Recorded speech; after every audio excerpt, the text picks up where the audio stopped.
kali ya mingi na bomoi nanga shilo olongoli ngai mpala elamba ya soni ye pesaki nga libala yo pamboli nga pe na boti opesi nga mapasa mbala misato yango nayembelaka yo mikolo nyonso ya na ngai yamba loyembo ya motema na ngai ekumama na yo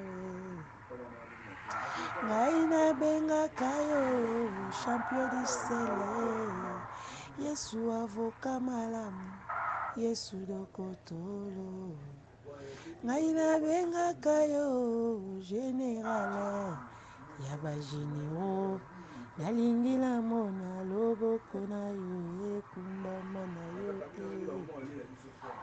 ngai nabotamaki kuna na mboka nakata kokombe motolu na ngai bakata na zileti ye kushi ya kolata eteni ya liputa mama na ngai loposo ya nzoto se mafuta ya mbila ye yaya yo lokotinga osukoli ngai ye mokonzi pesinga valere na miso ya bato Yesu lofundongo ya nini nakosalela yo. Appartement numéro 6, chambre salon cuisine.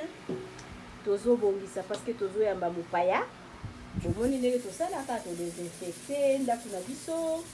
Tozo tia ba sola parfum.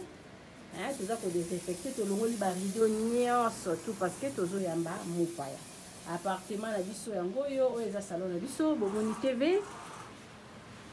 Yango yo ba kiti na biso eza place à 2 places. Place à 3 places.